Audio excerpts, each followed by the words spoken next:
It was just past 11 p.m. when everything changed. In a small New York City apartment, the sound of a door being kicked in broke the quiet. What happened next was fast, loud, and terrifying. Neighbors heard the noise, shouting, banging, things crashing to the floor. Then suddenly, silence. Inside that apartment, a young woman was trapped in a moment she had feared for a long time.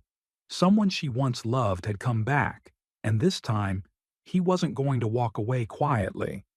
This is the story of a night that started like any other, but ended in tragedy.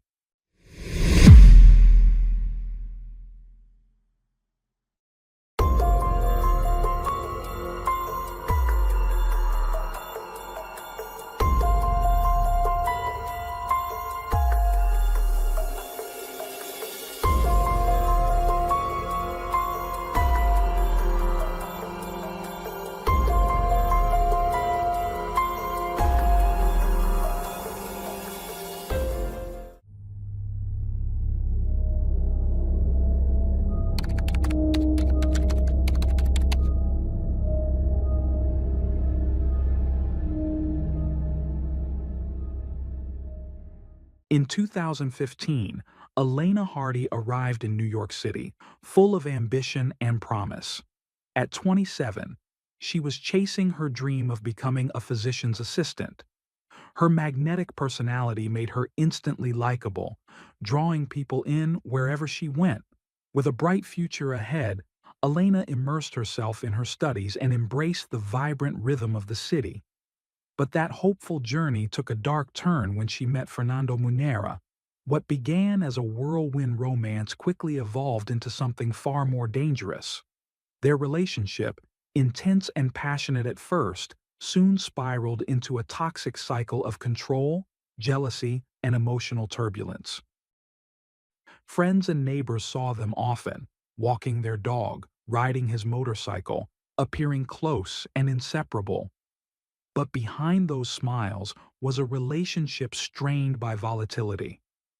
As months passed, Munera's behavior grew increasingly erratic and aggressive.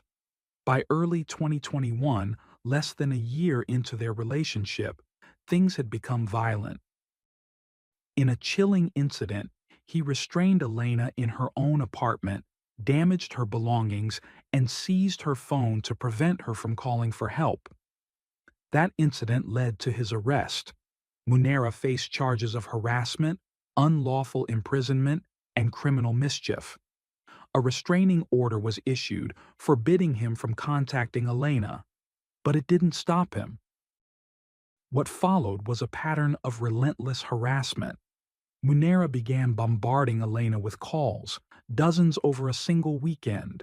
He criticized her appearance, tried to control how she dressed, even while she was traveling. His obsession deepened, and his grip tightened. He couldn't bear the thought of her living independently, outside of his control. Neighbors grew uneasy.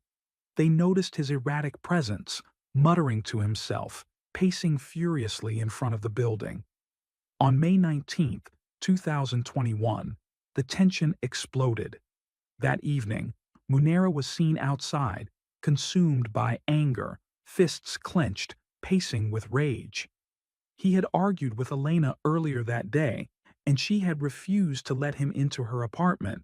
He vanished for several hours. Many assumed the chaos had subsided, but Munera was preparing for something unthinkable. Sometime that night he returned, armed with a knife and an air pistol. Under the cover of darkness, he waited near Elena's apartment. Around 11 p.m., the horror unfolded. He forced his way into Elena's apartment. He smashed through the front door with violent determination, the barrier offering no resistance to the fury behind it. Inside, Elena barely had time to react. Startled by the crash, she was face to face with her ex before she could think, move, or scream. There was nowhere to run and nothing to stop him. Within seconds, the small apartment became a battleground. Munera, armed with a knife and consumed by rage, unleashed the full force of his obsession. He stabbed Elena 18 times. The knife tore through her upper body, each blow calculated, brutal, and unrelenting. The apartment echoed with the sounds of struggle, Elena's desperate cries, and the chaos that followed. The room was torn apart. Furniture lay overturned, blood streaked the walls, and the floor was slick with it. She cried out for help, but no one came. The neighbors heard everything, the thuds, the screaming, the crashing, but fear kept them frozen. Behind their closed doors, they listened as the violence continued, unaware of the full horror taking place just feet away. Munera didn't stop. He used the air pistol not as a weapon of death, but as a tool of fear, waving it, aiming it, showing Elena that even in her final moments, he was in control. His goal was not just to hurt her, it was to dominate her completely. She had tried to escape him, to set boundaries, to reclaim her life. That night, he took it back by force. When the attack finally ended, the apartment went still. The frenzy was over. Elena lay motionless, her body bearing the savage marks of the man who refused to let her go. Munera stood above her, breathing heavily, the blood still wet on his hands. There was no panic in him, no remorse, just the aftermath of a storm he had long planned. Then, without saying a word, he disappeared into the night. By the time police arrived, the damage was done. The apartment was a crime scene soaked in silence and horror. The young woman who had once lit up rooms with her energy and smile was gone. Her life had been reduced to blood on the floor and a still body in the dark. Officers found no signs of Munera. He was gone, vanished into the night like a ghost who left destruction in his wake. The manhunt began immediately. Police canvassed the area, questioned witnesses, tracked his movements. Surveillance footage from local stores and subway platforms began to fill in the gaps. One clip showed him walking briskly, still in the same blood-stained clothes, eerily calm, focused, as if the murder hadn't shaken him at all. Investigators delved into his past. What surfaced was deeply disturbing, a pattern of control, explosive tempers, and prior incidents of harassment and assault. Court records confirmed that Munera had always been volatile. Elena's death wasn't his first act of violence, it was the final one in a long line of red flags. The restraining order, a last resort, had failed her completely. Elena's family was shattered. Her mother couldn't believe that her daughter, the vibrant, funny, kind-hearted woman who had tried so hard to escape, was gone. The grief was heavy, made worse by the knowledge that Elena had done everything she could. She asked for help, she set boundaries, she took legal steps, but nothing had been enough. As news of the murder spread, New Yorkers took to the streets. Women marched in Elena's name. Vigils were held. Her story sparked a fire, one that spoke to thousands of women who had lived under the shadow of abuse. Elena's death became a symbol, a tragic reminder of how the system fails those most in need of protection. For weeks, Munera remained missing. Then came the tip. A motel outside the city. A man registered under a false name. Police moved in. They found him inside a small room, unshaven, paranoid, and hiding from the world. The arrest was quick. There was no fight left in him, just silence and the weight of what he'd done.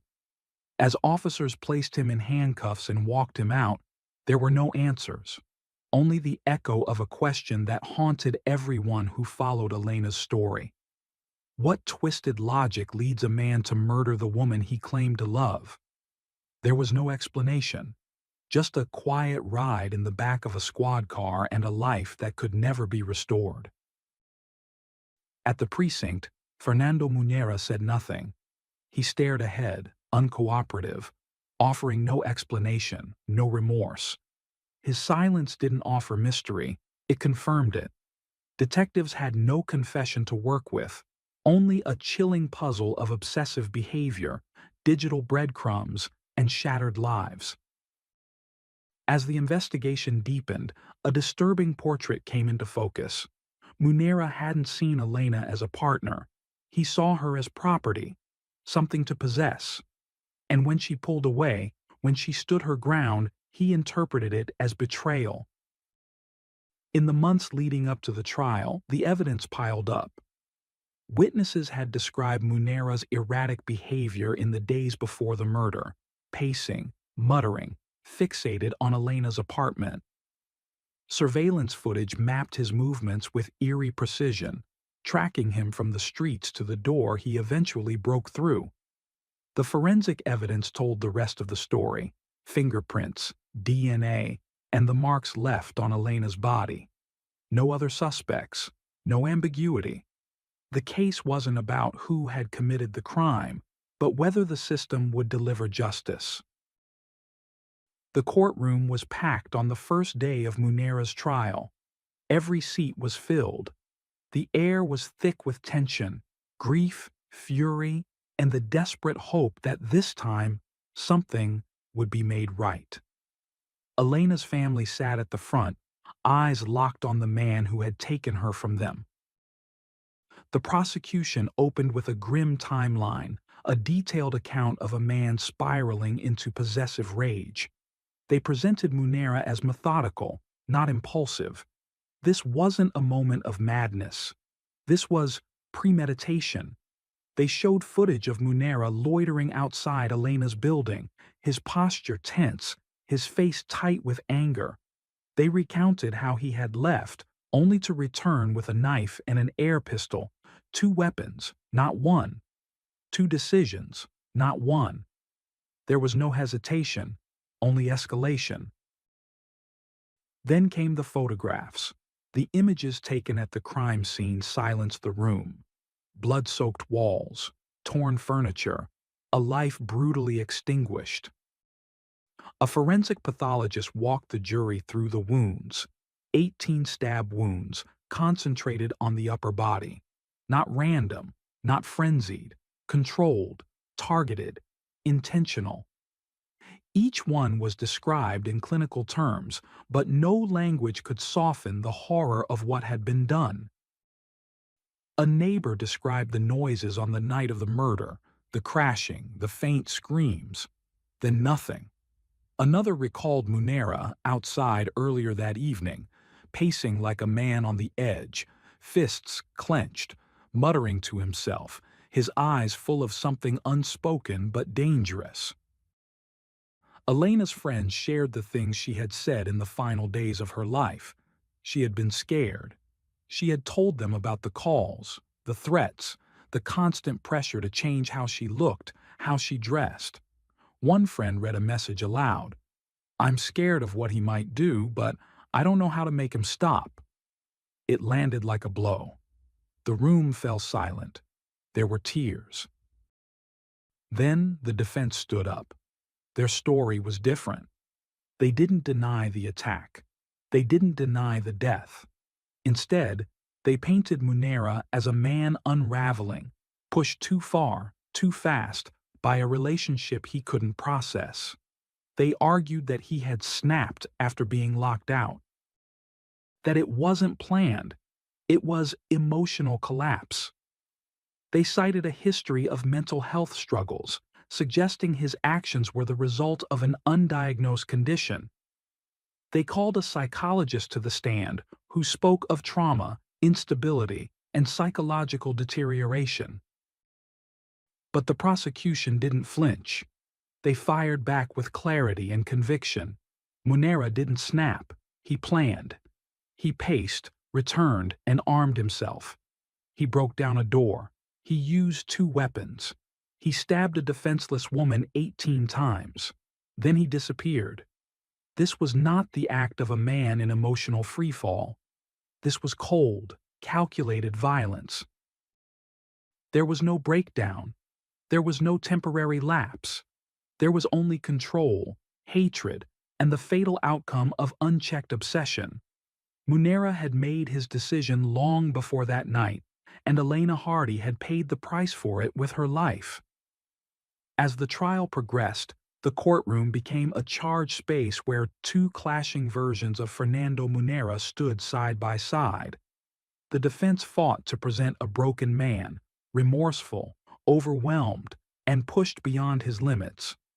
But the prosecution offered a far more terrifying reality: that Elena Hardy, in her final moments, endured terror, helplessness, and pain at the hands of a man who saw her independence as defiance and her existence as something to control or destroy.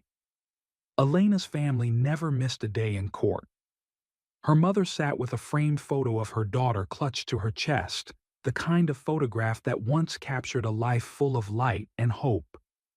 Tears flowed freely every time the prosecution revisited the brutality of the crime, but beyond the grief, there was resolve.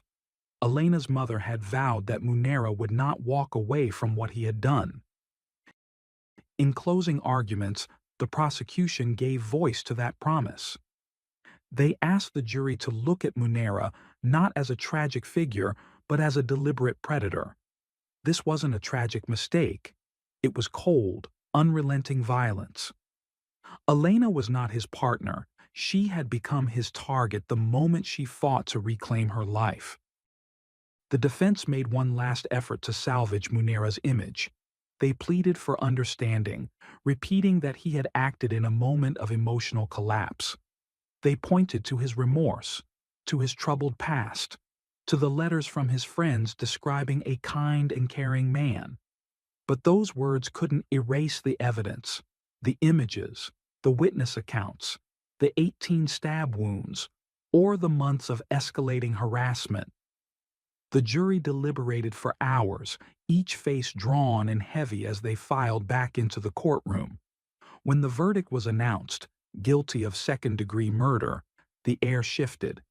Relief, heartbreak, and the weight of finality filled the room. Elena's family held each other tightly. It wasn't closure. Nothing could bring her back. But it was a step toward justice.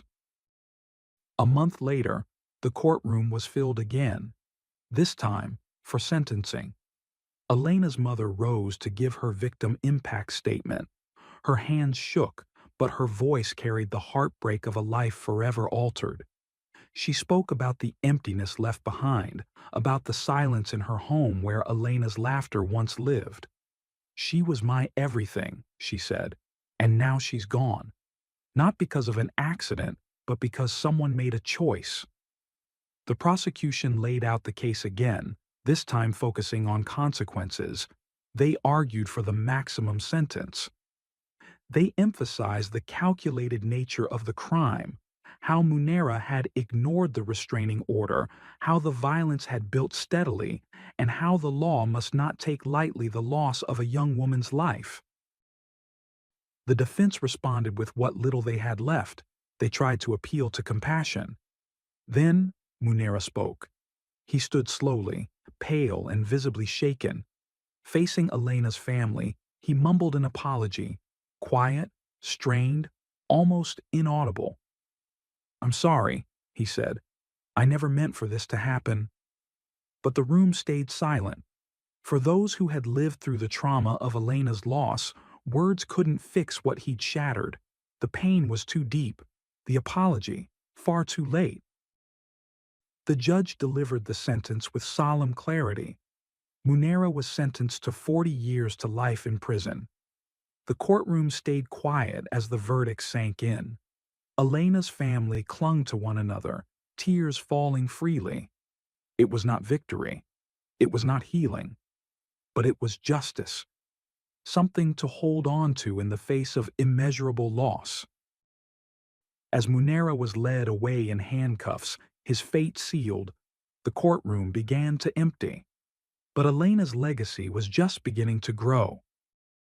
Her murder sparked something bigger, a renewed call to action.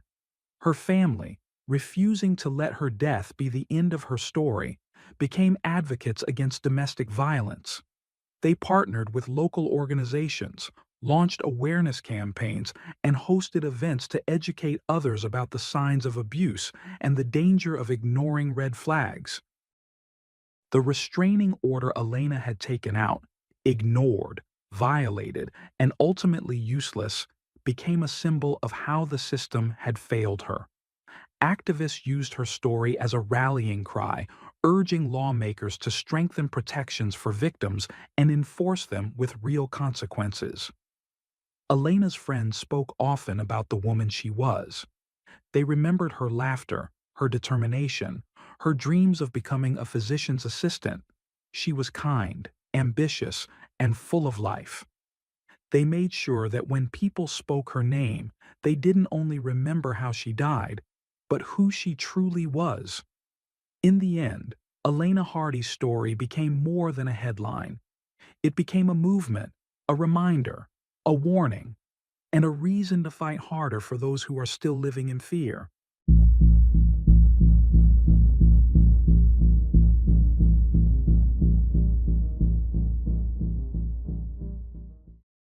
Thanks for tuning in to Unreal True Crime. If you're intrigued by mysteries from around the world, check out our new channel, Latin Crimes, where we dive into the gripping true crime stories of Latin America. Don't miss out. Subscribe now for more thrilling investigations.